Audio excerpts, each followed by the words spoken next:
The history and importance of dialogue and democratic growth are intricately intertwined with the evolution of human societies. Dialogue, or the exchange of ideas, perspectives, and opinions, has been fundamental to the development and sustenance of democratic systems since ancient times. The birthplace of democracy, ancient Greece, notably Athens, saw the emergence of dialogue as a cornerstone of governance. In Athenian democracy, citizens gathered in the agora public square to engage in discussions and debates about political matters. This culture of dialogue laid foundation for democratic principles such as civic engagement, deliberation, and collective decision making. During the Enlightenment period in Europe between the 17th to 19th century, thinkers like John Locke, Jean-Jacques Rousseau emphasized the importance of rational discourse in political life. Dialogues among intellectuals, philosophers, and political theorists fueled the spread of ideas about individual rights, social contracts, and the role of government shaping the foundation of modern democratic thought. Dialogue played a crucial role in the American Revolution and drafting of the United States Constitution. Debates among the founding fathers, such as those during Constitutional Convention, led to compromises and establishment of democratic principles such as separation of powers, checks and balances, and protection of individual liberties. In the 20th century, dialogue became a powerful tool for social and political change as seen in the civil rights movement in the USA. Leaders like Martin Luther King Jr. emphasized nonviolent dialogue and civil disobedience to challenge systemic racism and advocate for equality and justice. Dialogues between activists, government officials, and the public played a crucial role in advancing civil rights legislation and dismantling segregation laws. In the modern era, globalization and advancement in technology have transformed the landscape of political dialogue. The internet and social media platforms provide avenues for citizens to engage in political discourse, share ideas, and mobilize collective action. The importance of dialogue in political and democratic growth cannot be overstated. By nurturing a culture of dialogue, societies can strengthen their democratic institutions, promote social cohesion, and address the complex challenges of the modern world. States such as South Africa, Colombia, Kenya, and Northern Ireland have shown the effectiveness of dialogue in resolving conflict and promoting peace. This is why the Center for Multi-Party Democracy Kenya initiated the flagship dialogue dubbed the People's Dialogue Festival, aimed at shaping the discourse around critical issues by bringing together leaders and people to engage in meaningful conversations about pressing challenges and opportunities facing the broader society in Kenya. The inaugural People's Dialogue Festival was successfully convened in March 2019 and subsequent editions in 2020, 2021, 22, and 23. The People Dialogue Festival 2024 took place at the University of Nairobi grounds, achieving an outcome of optimism and appreciation of democracy, meaningful participation of civic engagement, invention and innovation, and creating a conducive political competition and sustainable collaboration. Here are some of the topical areas covered during the People's Dialogue Festival 2024. 1.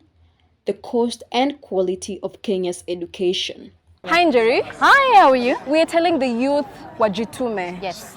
But now, the government is the government providing that safe space for the youth, or it's creating very harsh conditions for the youth to thrive? Because it has provided job opportunities abroad, but now look at the price of passports right now. How is that favorable to the youth? I think there's a conversation that we need to have, and that's why I've said there's a disconnect in what we are implementing in terms of ensuring that the space, like you have said, is very viable for the young people. And I know locally we've done quite a lot.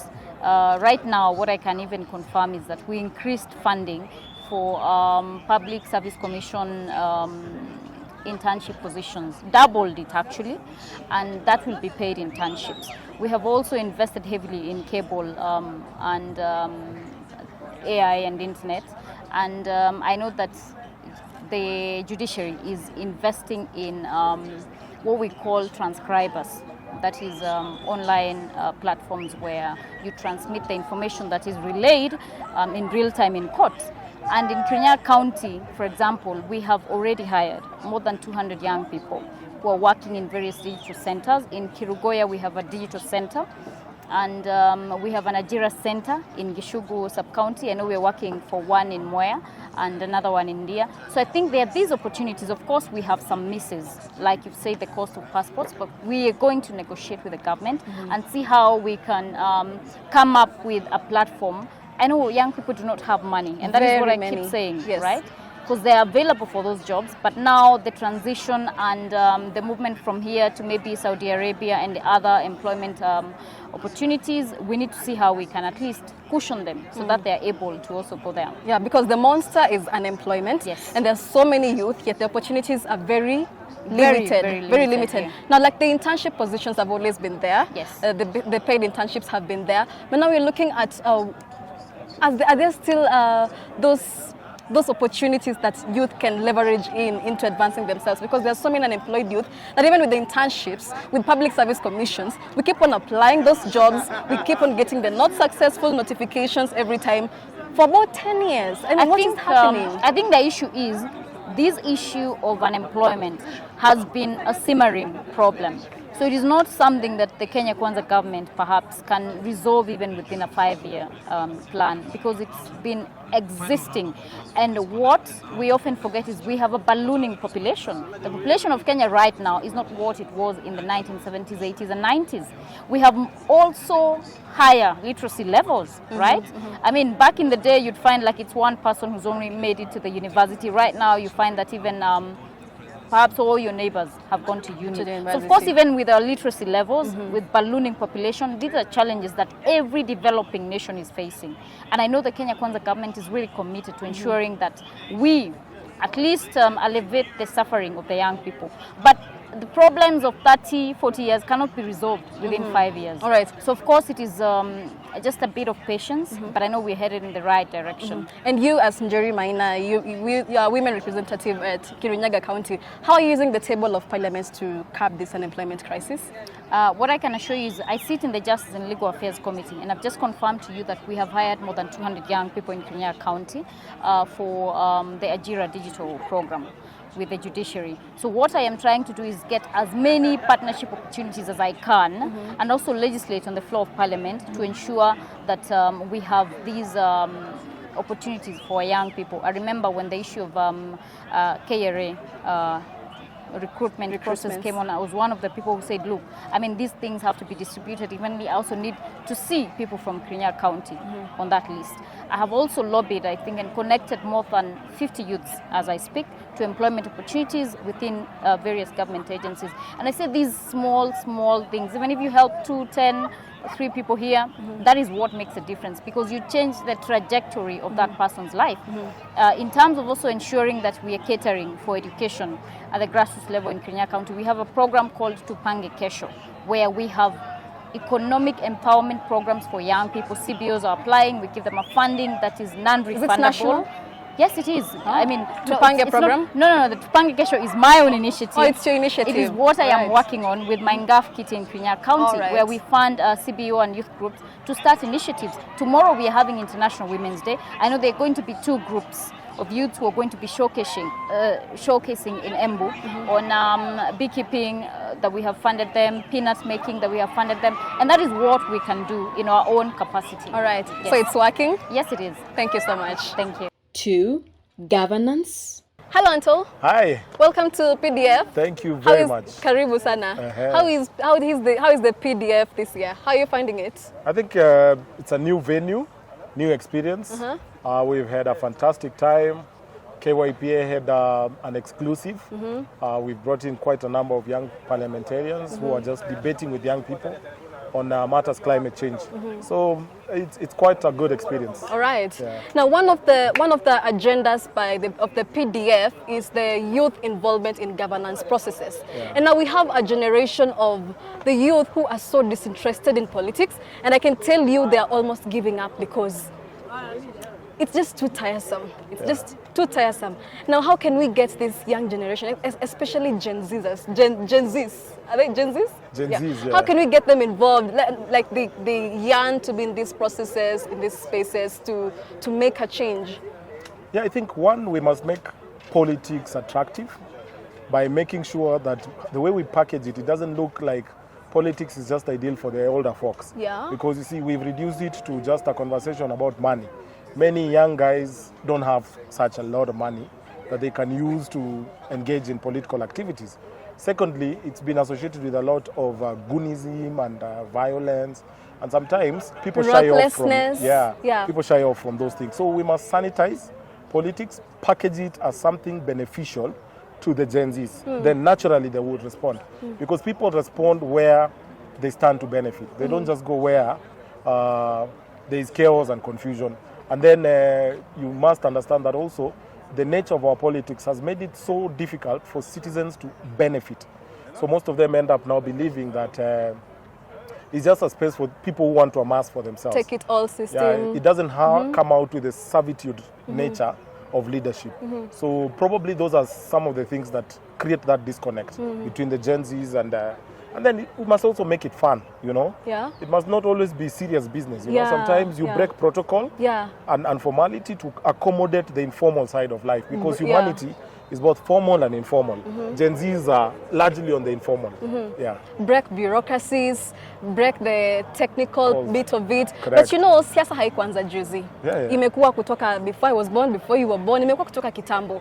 And now if you say we need to package it right now, what are the steps what steps do we need to take to package it? Because it has been an ongoing process and it's something that has a background. You see? So if we get into right now and start packaging it, what's the best way that we can package it? You see, politics is a culture. There's something called political culture.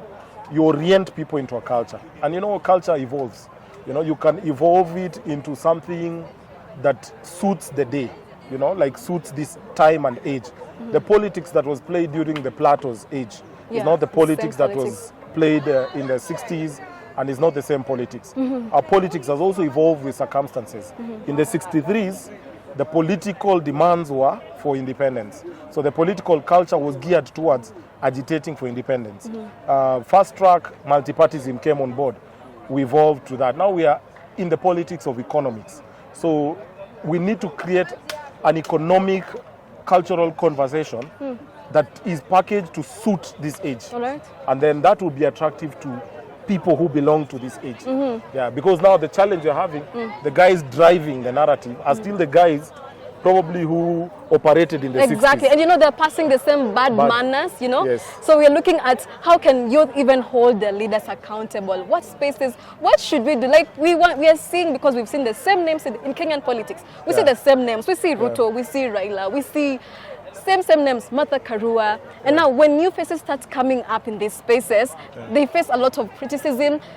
Many youth are afraid to get into those spaces, to vie, to even put their voices out. So is this a process that we're going to get through? We're not losing hope.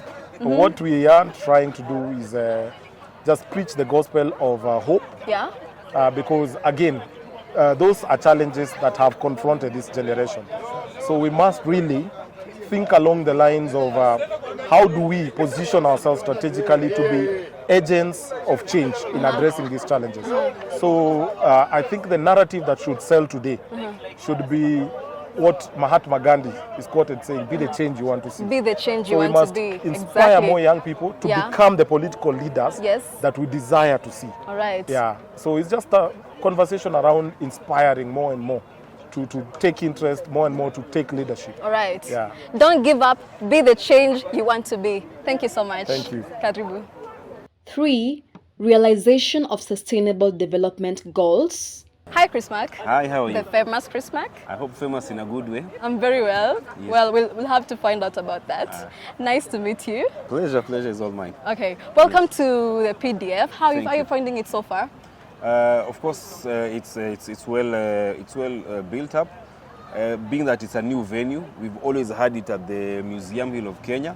So we were a bit skeptical because we are part of the organizing. But so far so good. The engagements are heated up. You know, they're even overstaying.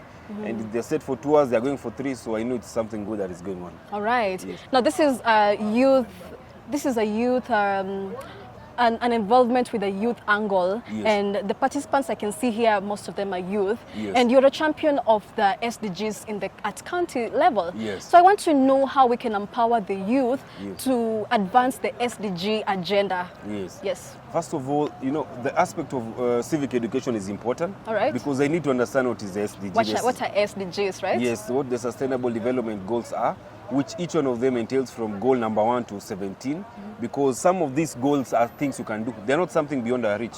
Like if we say that every day we are not going to litter, and we decide that we are going to reuse those bottles, we're already engaging in the SDGs, in the smallest of ways. Not really a national agenda only. Each and every individual must partake and can partake, but knowledge of them is very important. That is what is lacking. In Kenya, we see more of democracy education or election-related education, which happens near the election, where now is when you're starting to be told that, the ballot paper looks like this is how you're supposed to vote. But civic education should be throughout the 5 years in a continuous cycle.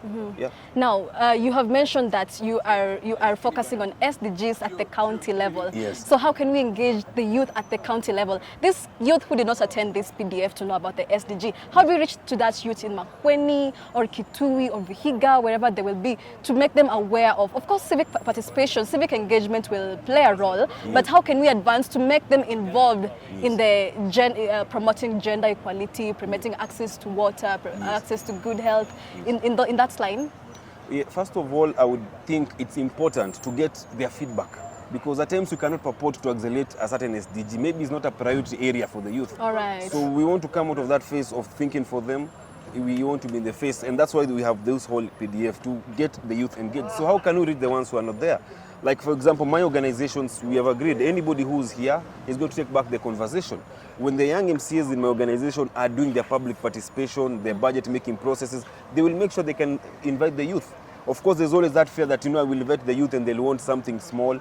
But I don't believe that is the whole notion everywhere. There are some who are really eager to be involved. So that aspect of being involved is important, because even them, when they feel they're not being involved, they don't bother. And these SDGs, matter in their day-to-day lives. Yeah. And now SDGs are in line with Kenya's Vision 2030. Very much. 2 questions. 1, Yes. is it achievable? And 2, if we won't achieve all the SDGs by 2030, what's the other option? First of all, I would want to think we will do our best. 17 of them. We will Yet do the our best. areas until now can't get access to water, to clean water. I know, and I know we have until the year 2030. That's when the SDGs were set, and we're in the year 2024. So we're Can optimistic imagine. in 6 6 years. We may not, of course, Get 100%. get 100%, but I know we can get a really, really nice movement in terms of nearing them and nearing the acceleration. And of course, the Vision 2030 is also important, and some of the SDGs, or most of them, are also involved, drafted from there, which initially were the Millennium Development Goals. So even in fact, as a country, we have 2 targets. We have Vision 2030, achieving by 2030, and they have the SDGs also set for 2030. So that is a lot, but we cannot think of not achieving or not reaching those targets. Right. Let that time get there, and then we see what will have happened at the time. So we shouldn't think about the other option. It's not something to think about right now.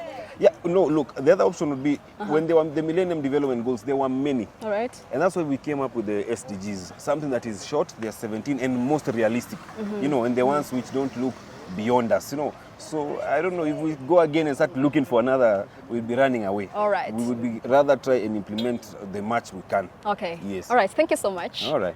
Thank you. Keep doing what you're doing. Thank We're following you. 4. The Green Agenda. Babu the man. Yeah, sure. Nice to meet you. Thank you so much. Habari yako? Niko salama. You want to introduce yourself to Kenyans? Well, my name is Senator Ken Babu. I am the Youth Senator in Nairobi County and also work with the Kenyan Parliamentarians Association. I think this has been a good one, and I appreciate Madam Nyonje for giving me this opportunity to at least share my thoughts and views about everything that's happening. Karibu sana. Asante. This is PDF. How are you finding it so far? People Dialogue Festival. In fact, on that note, I want to appreciate Center for Multi-Party Democracy with other partners like the Denmark Embassy for giving the young people this opportunity to dialogue, interact, and change ideas. There's an agenda PDF has brought out this year about climate change. And Babu, I know you're very passionate about this tree planting thing.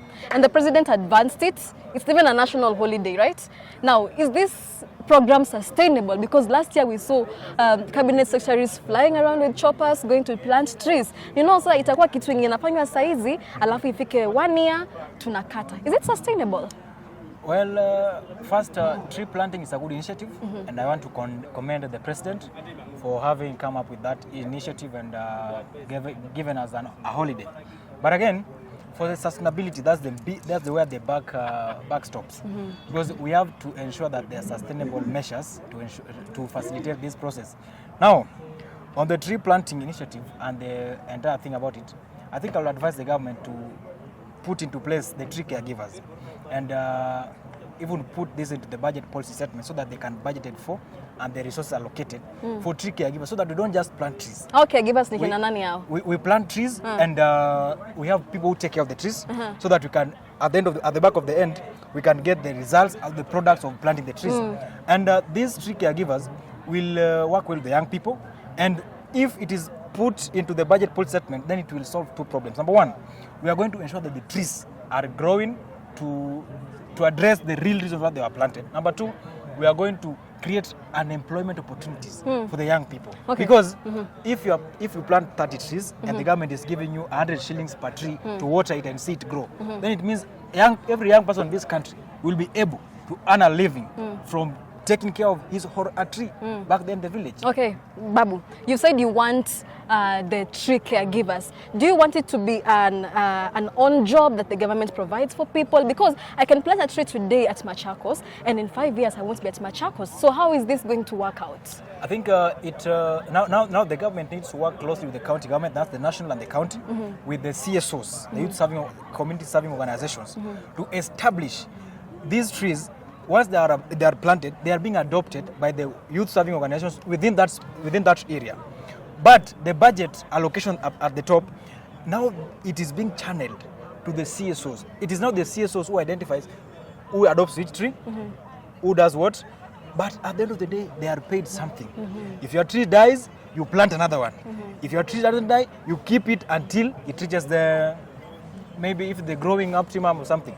But the point is, there is a need for the inclusion of caregivers, tree caregivers into the budget policy statement, so that there is enough allocation of resources so that the trees can grow and achieve the objective as to why they are being planted. Tusipande tu miti and then tunapotea. Tupande miti, tulinde miti, itusaidie mbeleni. Asante sana Babu. Thank you so much. Panda mti na linda hiyo mti. Panda miti, linda miti. Asante. Asante sana. And here's what Honorable Babu Owino had to say about carbon credits.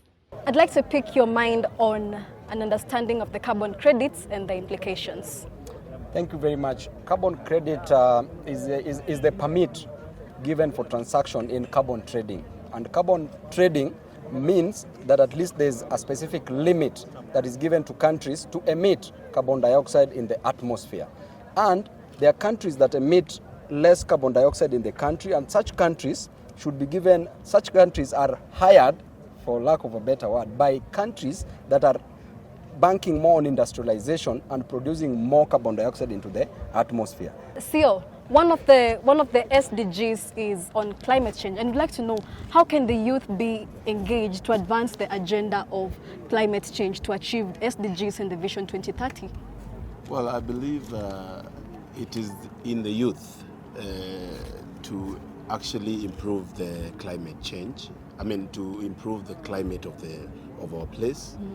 And actually, this is an area where we should actually put efforts for youths to earn, to be able to make money, and actually to be able to make the country achieve what I would call their target in terms of reducing their carbon dioxide emission.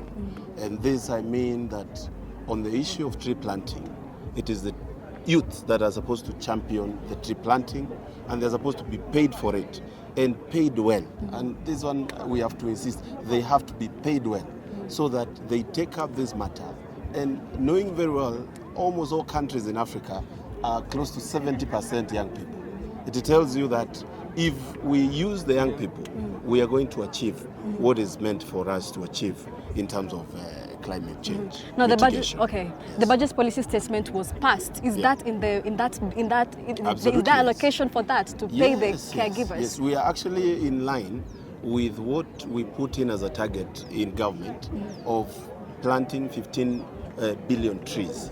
And I want to say that what we have done now is, instead of having national event where everybody takes a chopper to go plant tree, Exactly. we are now changing that and putting it into the level of the members of parliament, where we have a certain percentage of money that is going now to planting of trees and is actually ring-fenced to ensure that it is only used for climate change solutions. And also actually making people aware of the climate change, because we are speaking here as people who know, but there are people who don't know or don't have a clue on what is climate change. So we have put money to ensure we do community sensitization on issues of climate change. So yes, we are doing something. And have we incorporated it in the CBC curriculum to sensitize the kids and the youth from a young age? Yeah. It is in the CBC curriculum, and it's going to, actually my own idea is that now it is actually an issue that is supposed to be taken up by even churches.